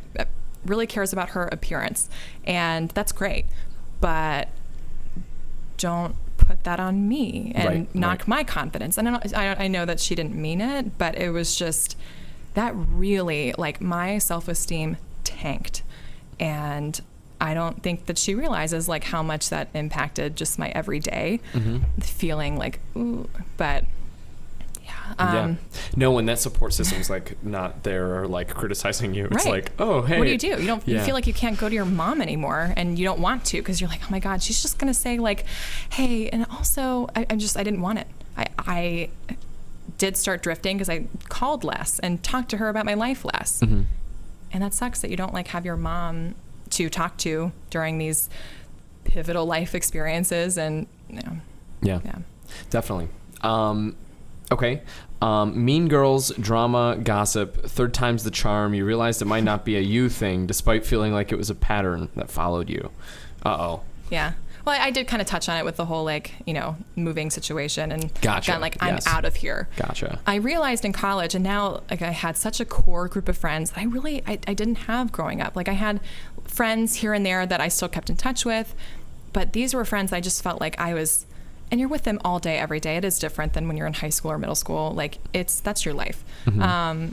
But I had people to tell me that that's not okay. Like you need to say something. Don't be a doormat. Mm-hmm. Like stand up for yourself. So I was, like I said, like really lucky that I had people to support me and, guide me in the right direction and like ground me too. Cool. Yeah. Sweet. Meredith, I am, just for the sake of time, I want to touch on the big moments and hear your opinion on those. In your junior year, you had a midlife crisis, type of a mid-program crisis. Mm-hmm. You figured out that you don't think you were going to be an interpreter, and you had crippling impostor syndrome. Yeah. That sounds brutal. And so you had an incredible professor that saw you and pushed you to pursue education. Mm-hmm. Cool. What were some of your thoughts going on at that time? Yeah. So in short, I just, once you hit your junior year, and so I was in the interpreting program. Junior year is the time that you start actually interpreting. And they're mock situations. They bring in a deaf person and you pretend to be an interpreter so you understand what that role looks like. And I don't know, like I was really negative towards myself. So that imposter syndrome, I can't do this. I know ASL, but I can't do this. Like I'm so nervous. I was always criticizing everything I did within like the interpreter role. I can't, this is not going to happen. And one of the teachers, Kevin Williams, was amazing. And he said, like, you're great with kids. Take my K-12 interpreting class. See if you like kids, and maybe you become a K-12 interpreter. Maybe you become something else. Cool. And he was there to like push me to become a teacher towards the end of the program. And oh, that's awesome. Yeah. So before that, you were going to be an interpreter, like, you know, during like speeches or televised things. You're the person interpreting. Gotcha. I didn't know. I mean, obviously, I know because I went to RIT, but like I feel like before that, I didn't know that was like a career path that you could do. Like, cool. Yeah. That's interesting. Okay. You started your master's at Godot University in DC. Gallaudet. Gotcha. Sorry, thank you. A deaf university. You did princessing on the side since theater was not an option. What is princessing? Like the pageant stuff? No. Oh, so okay. I worked at a party company. So it was Princess Parties of DC. Cool. Tell me every story you have about princess parties of DC. Not a lot of time, Noah. So I was princesses for birthday parties and events. Hell yeah. Like I did like a Make-A-Wish event. That was life-changing. Like I couldn't do theater at the time because grad school is grueling. You know, once I got to DC, I realized just how heavy the workload is for grad school. It's insane. You don't have a life. You might as well become friends with the people in your program because those are the only people you're going to see. Yeah. So I went, I guess I'm not going to be involved in theater. So I found this company like on Facebook looking for performers. I'm like, and it's a freelance gig, so I can pick up as many or as little princess jobs as I wanted. So I was Ariel, Elsa, Belle, and I did hearing parties for the most part, and I did a couple of like parties for deaf kids. So that was amazing. Wow, it was awesome. That's amazing. Could you imagine I feel like that's such a niche like job to like land. Like that's super cool. Yeah. Like, hey, I have a deaf daughter who loves Cinderella. Like, and cool. You see, like it's kind of like representation is a big thing that people are talking about now, like in media and stuff. That's so big for deaf and hard of hearing kids too. Yeah. They want to see the princess not just moving their mouth like this and not understanding what they're saying. They are signing in a language or using a language that they understand. They're going, oh my God. So it was always this just response from them. They're like, we are the same. We are signing. Oh my God. And I lived for that response. I loved those parties. So great. No, that sounds amazing. That sounds super cool to have a role model, like actually share your language for the first time ever. That sounds really cool. Wounds resurfaced during grad school that you never healed right as your perfect relationship that had become long distance started getting complicated. That sounds terrible. Yeah. Do you want to talk about that a little bit or not so much? Or? I mean, I can touch on it. It just, I had dated the guy who was amazing. And this was going on 3-4 years. And, we were long distance, and that really like tried me, and like I started doubting things and just getting panic attacks, and it was just nuts. And that's grad school too at the same time. So long distance, we had to end it, and that was awful. But and even now, still hear from him time to time. Oh, good. We ended on great terms. We broke up, still in love with each other. So I think that's honestly, not many people can say there is zero bad blood with an ex. None. No, that's great. I wish him well. Like it's great, and I feel lucky for that. But that was, at the time during grad school, very difficult to deal with. Yeah. Definitely. Okay, cool. Mental health was a struggle. Finally started your path of healing in therapy. Awesome. Cool. Do you want to talk about that a little bit? Or I'm very pro therapy. I'll say that. Yeah. Like I realized I had so many things going on, and I kept, I wasn't close with my mom. I didn't talk to my mom about most anything. And when I did, I felt attacked afterwards. I felt criticized and not great about myself. And I'm like, who can I trust? And one of my roommates was slated to become a therapist. And she's like, I think you should consider therapy. Like, why not try it? And so once I did, I'm like, wow, I have somebody who is trained to understand what I'm going through and trained to kind of, hey, I know you're feeling this. Why not look at it this way? So even now, pro therapy, highly recommended. Yeah, cool. Yeah. No, that sounds awesome. Adult life in Atlanta. Chapter 5. Here we go. The current chapter. Adult life in Atlanta. Speaking up and finding myself in the adult world. You moved to Atlanta, although I'd say I'd never go back to the home state. in May 2019, one semester left of grad school to be completed with student teaching after that fall. Cool. So you said you'd never come back here and you moved back to Atlanta? I did. What prompted that decision? I felt like for my first job, so I knew my final student teaching would hopefully lead into would be the same school, so I could just be hired on the spot. That was the goal. And I had to think of a place that I could afford to live. And if I was in Georgia, like my parents would help me out for sure. Like even Awesome. like moving and like helping me out physically, not just like from states away. So Right. the appeal was there. Once I saw this school for the deaf that I'm working at now, I went, I love this. They're so great. I was sold. I obviously did not move home. That was like, that's the one thing. I don't want to move home. That's just Yeah. me. Don't want to do it. I want my own life. I've had my own life for 6 years. Nope. So I moved across town and I love it. Cool. Yeah. Awesome.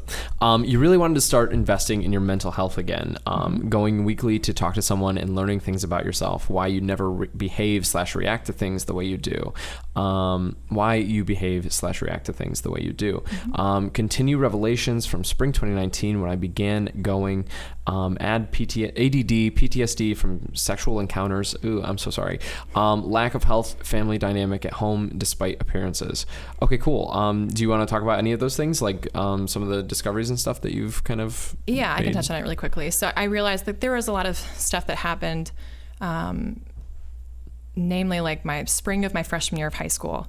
And I pushed those so far out of my brain Right. and didn't even realize it. Like I just, it was so painful.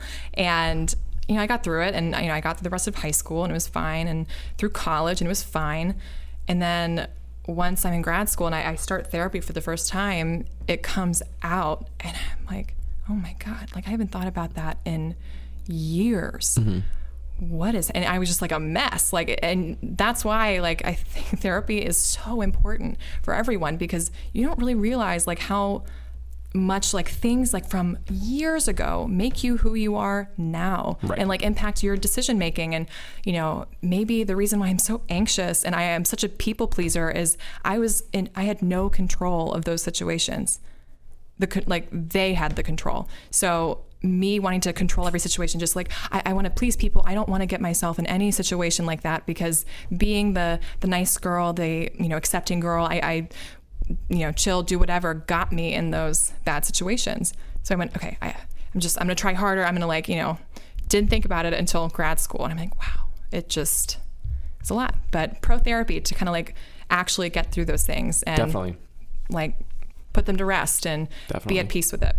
Definitely. No, I mean, that's kind of why I started like this show, because I thought it was interesting. I mean, obviously, like I've had people be like, "Hey, this was like free therapy," and it's like, no, like I am a child idiot, like not. Oh my God. I am not a professional in any sense of the word, but I went through a similar process. I did this program called the Self-Authoring Program. They were like, "Hey, Wow. split your life into 5 parts, and then you start writing about your experiences," and it's like, oh.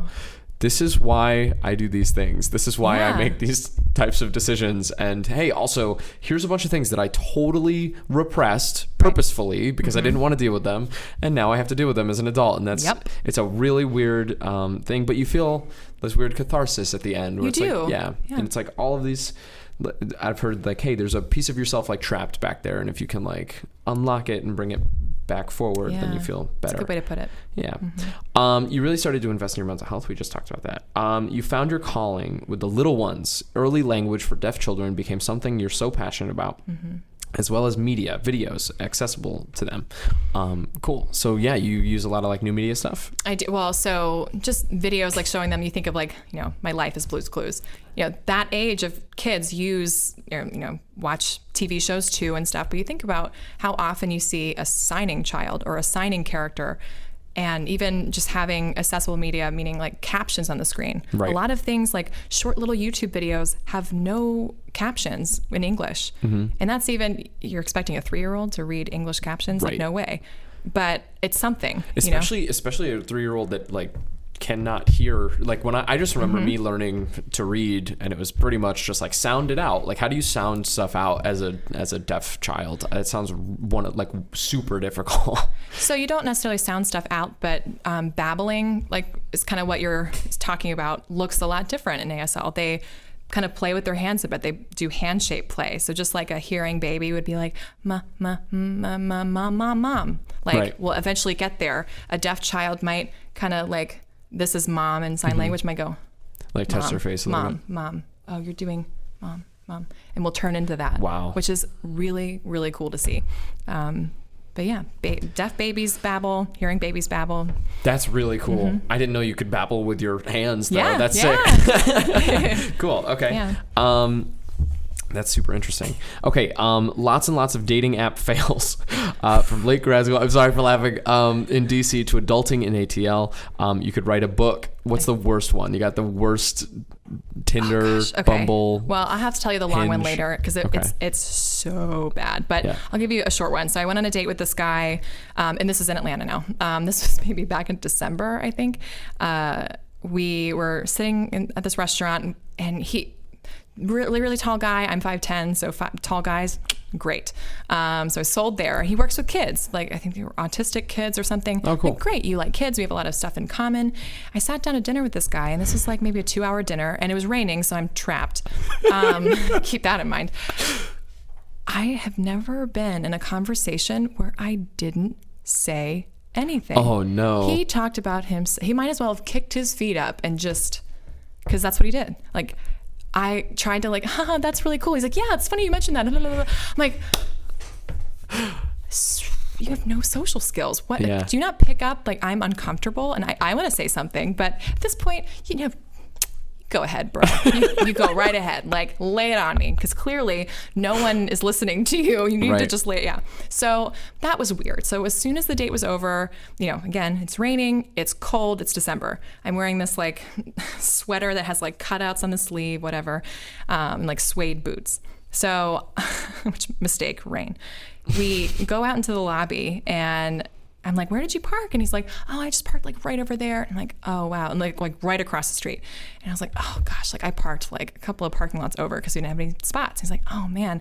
So we like gets his umbrella, like pops it open. He's like, nice to meet you. Like, good luck. Walks away. Yes, doesn't drive you to your car or anything, not even the offer. Oh, he walks away. Finger guns. I wish Are you I serious? was kidding. I wish I was kidding. Good luck. Peace. Pew, pew, pew. I just talked for 3 hours. Ka-chow. See ya. I love that. And I like lost my voice the next day because I had to walk in the pouring rain with like not enough clothes on. So that was a really fun date. I should write a book. I love that. Crazy. That's amazing. Okay. Met a guy just before COVID hit, experienced pretty intense heartbreak in June. Then you split. Learned crucial things about yourself and relationships from that. You want to talk about that at all? I'll really just like touch on it briefly. I realized how much, so I had such a great 4-year relationship with that other guy in college, and he was so supportive. We never had a problem really. We had disagreements, but I mean, he was just such a great, it was easy with him. Conversation was easy, everything. So having this relationship where I'm so excited about it, and it's just, he's not that he's not interested in what I'm doing, but I felt like I had to kind of tiptoe. I really shrunk myself for this guy. I really did. Like I was worried about being too much for him. I'm like, oh, I don't want to go there because it's probably going to push him. I don't want to do that. And I thought I was being patient, but I'm like, after the breakup, I'm like, wow, I really couldn't be myself with him. I was worried about saying, I love you in the moment. When I felt it at like 4 months in, I had like the words, no, don't ruin the moment. Yeah. Ooh. Which I've never experienced. And I'm like, and if that's even run. Yeah. Like, that weird run. like judgment. Yeah. Yeah. So it's only going to get worse and like. Oh, yeah. Absolutely. So I'm glad it was cut off when it was, and like 5 months in. But I realized after the experience, only a couple months ago, I will always be my authentic self. I will ask about expectations from the get-go. Hi, this is what I want. Mm-hmm. You don't want that? Cool. Wish you well. Yeah. So I don't have to waste any of my time. I won't be afraid to do that. I'm not going to tiptoe around like, oh, maybe it'll become, no, like right. I'm not. And honestly, that's something I maybe needed to learn a long time ago. Like being a doormat again. I'm not going to be a doormat. Mm-hmm. This is what I want. I deserve it. I know I deserve it. Mm-hmm. So cool. Yeah. You're closest to your sister. You're closer to your sister than you ever have been.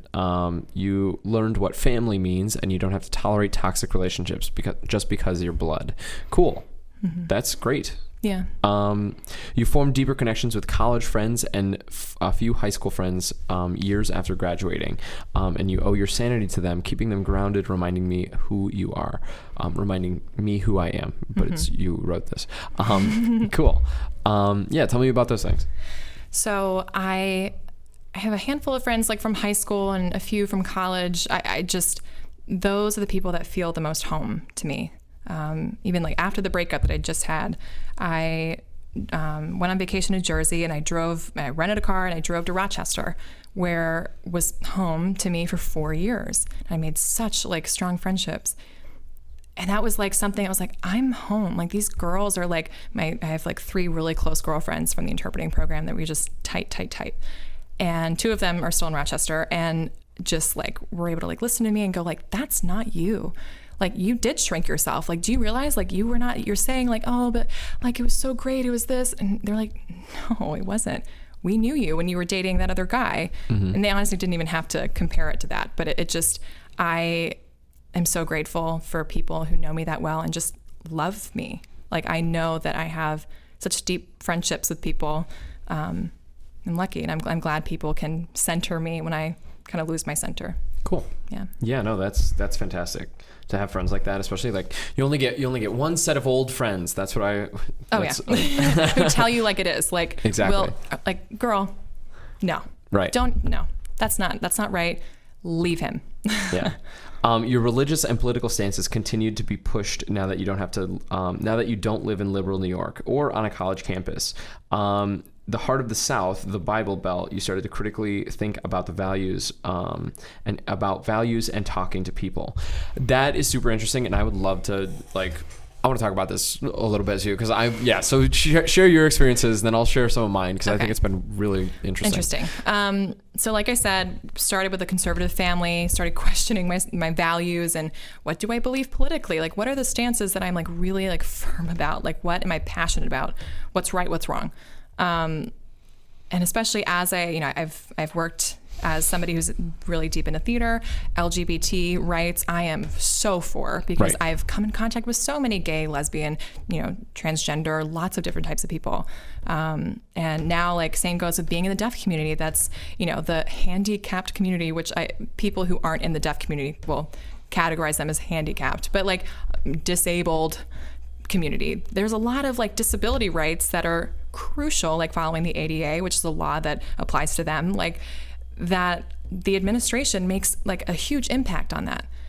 And I'm like, what values do I hold that like hold all of these things, like rights of the people? I feel like I'm just like human rights, equal rights. That's it. Like be a good person, like be a freaking human being, and care about people. I feel like a lot of my values end up like, you're a liberal. It's like, well, I'm socially liberal because I love people. People make me feel alive. Like I feel most grounded by some of the people in my life. Like, why are we like nickel and diming and like trying to like, they have rights, they don't, like it just, I didn't realize that there was such a division in humanity, especially when I came back down to the South and I'm seeing people like, like wagging their finger in people's faces. Like, you believe this, like, I'm like, but can we have a discussion? Like many people won't have a conversation. I had the most in-depth conversations and respectful conversations in New York, DC, more in the North. I feel like a lot of people that I came back in contact with here don't care about your opinion. You're wrong. You believe that? Oh, you're so out of touch. Right. Really? Okay.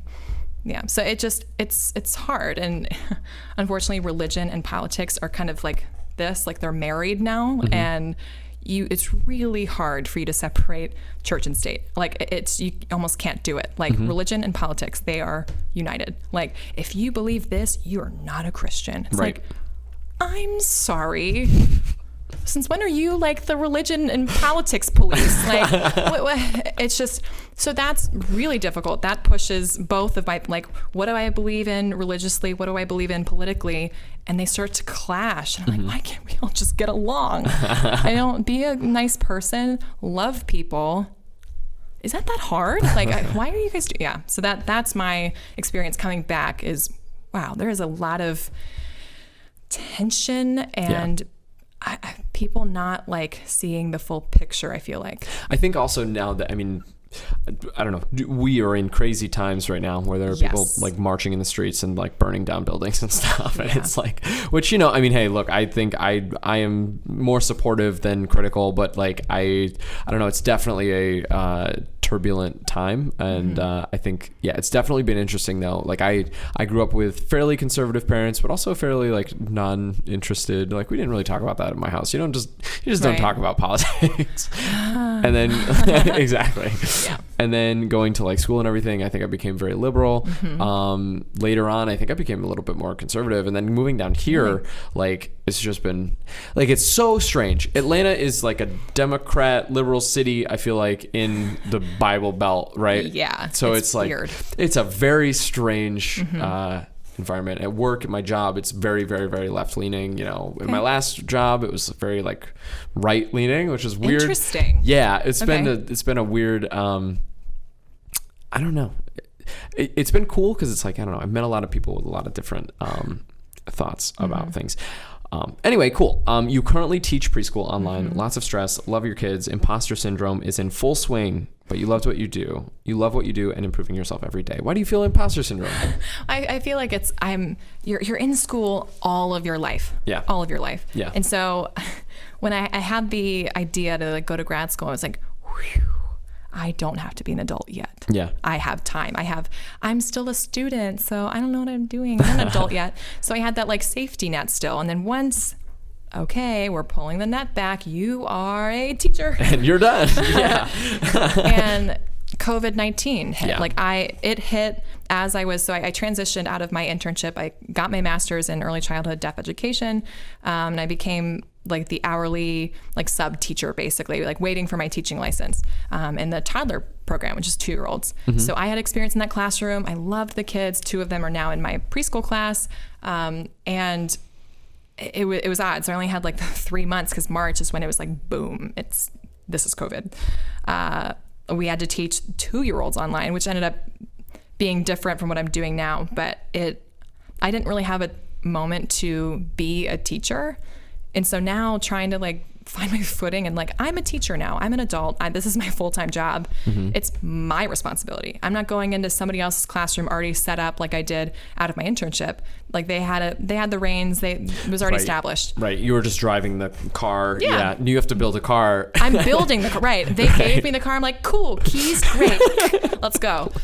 I'm like building this car from the ground up. I have manuals and whatever. I'm like, oh God, what am I doing? Like, okay, it was difficult. And I questioned myself every day. I'm like, am I doing the right thing? Like these kids are so young, like impressionable. And literally I am their language model. They're not going to be in school the 35 hours a week like they were. It's going to be like 2 hours. Wow. That's it. Like, and I'm getting like little bursts of 15 minutes. Like, how can I do this? Like, it feels like I'm not doing a good job. It's hard to feel confident when it's not only your first year teaching, but in a situation where not even veteran teachers know what's going on. Right. Yeah. So you're like, oh my God, somebody tell me like what to do. Give me a manual, something. But it's just a new frontier and everybody's kind of like grasping at straws and trying to figure it out. Yeah. That sounds really, really, really difficult. This is one question I have about that. When you are expecting a child, 3 years old, you're saying 3 years old, does a 3-year-old sit in front of the computer and like, does a mom there with the 3-year-old a lot of the times, all the times? All the time. Yeah. All the time. So they can't like work an iPad. They can like play with an iPad. So even like hearing kids can kind of tap on it passively. That's like passive learning, passive blah, blah, blah. And now they're having to learn, stay like eyes on screen. That's like active. It's passive crazy. Before playing games, whatever, and play with this like while you get your nails done. This is now, okay, I have to focus. I'm learning this way. That is not what they're used to and not age appropriate. So their moms or dads are always right next to them like, hey, almost being like a teacher's aide. Like, hey, look at the screen. Hey, that's like dog. Yeah, dog. Can you sign dog? Like it's like, it's this like push and pull with the parents. I have great families and I love the kids, but it's difficult. You have to engage these like kids that really aren't meant to look at a screen that much. Yeah. So, Jesus, that sounds really, really tough. Okay, we're kind of at the end here, Meredith. I've got 2 questions for you that I ask of everybody. Looking back throughout your life experiences and thinking and reflecting on things, what do you think are your greatest strengths, and what do you think are your greatest weaknesses? Ooh. Strengths. I think I'm personable. Like I connect with people easily. Yeah, you talk to people on airplanes. And make friends with everyone. I feel like I take time to get to know people. It's very easy to judge someone like book by the cover kind of thing. And I feel like even sometimes my family does that. And I'm like, they're a person. Like what? And I feel like that, like, which goes in, I guess, my next thing. Empathy is something that is a strong trait for me, I guess. I feel like I see people, or I really try to. Like, why do you believe the way you believe? Like, even if we disagree, like, why is that? Oh, that's interesting. Like, okay, and we can have a respectful conversation. Like, so I really seek out people who are not like me. Cool. Yeah. That's great. Empathy. So, Empathy, yeah. people person, chatty Cathy type stuff. Cool. And what are some of your weaknesses? Oh gosh, I guess the imposter syndrome, kind of like questioning myself. I'm not as confident as I'd like to be, and I should be. And my friends will say, you deserve to be. You got your master's. Like, what are you doing? Like, you're fine. And sure, I think it's just like I struggle like with like the humility stuff, like, or I guess I'm too good at it. Like, I don't know. Like it's hard to give myself a compliment. Gotcha. I know I've worked really hard. I love what I do. I love my kids. I love my friends. Like, I love on people, but I suck at compliments for myself. Will compliment everyone else I see, even strangers on airplanes, but can't give myself a compliment. I think though, I mean, I can only imagine how much that's like, I don't know, trying to do the job that you're describing to me, nobody could do that. I mean, like, you know, nobody could do that 100% every single time. Like, it's a crazy thing. Yeah. And like you're saying, nobody, you know, knows what they're doing. So I don't know, that sounds really hard and awful. And I'm glad you're, you know, I'm glad there's people like you out there who are dealing with these problems, so that like, it's not just like, fuck it, no education at all. Like, but yeah, I think that'll come over time, you know, like I'm sure that you're going to be an amazing preschool teacher someday. Cool. The last piece of, do you have a piece of advice for people potentially watching this that you might have been able to give to yourself earlier in your life if you could have? So I've been reading a lot of like self-help books because I love them. My jam. Which ones? I love self-help. Brene Brown. Okay. Read all of her stuff. Which ones are those? Daring Greatly. That's like the number one. Yeah. My boss recommended that one. Yeah. Do it. He loves Grit by Angela Duckworth. Highly recommend. Really cool. Anyway. So I'm really into those and podcasts and stuff. Something I've learned, and it's a title of one of the books that I read, Girls Stop Apologizing. And that goes for guys too. Like, you know, guys can experience that too. Don't apologize and don't shrink yourself to fit the mold of other people or to fit the comfort of the room. Be your damn self. Because if you don't love yourself, how the hell are you going to love anybody else? RuPaul. But it's true. Like, don't apologize. It's a waste of energy, and it's a waste of you because there's only one of you. Be yourself. Don't apologize. Awesome. Yeah. Meredith, thank you so much for being a guest. This was great. It was great hearing about your experiences, and thank you so much for sharing everything with me. Yeah. Thank you. Cool. Guys, hey, thank you so much for watching. If you enjoyed this, let me know. Post a comment, and also if you could like this video, that'd be fantastic. Or if you're listening on a podcasting app, go ahead and give us a 5-star review. That would be a birthday present to me. All 5 stars. Exactly. Also, guys, if you could help us out, the best way to grow a show like this is by word of mouth. If you could share this with somebody that you think would find it meaningful, that would be really, really fantastic. And yeah, I don't know, guys, if you would like to be a guest on the show and you live in Atlanta, give me or send me a message at contact@noahchrysler.com. That would be fantastic. And yeah, I don't know, with that, Meredith, thank you so much for being a guest. Thank you.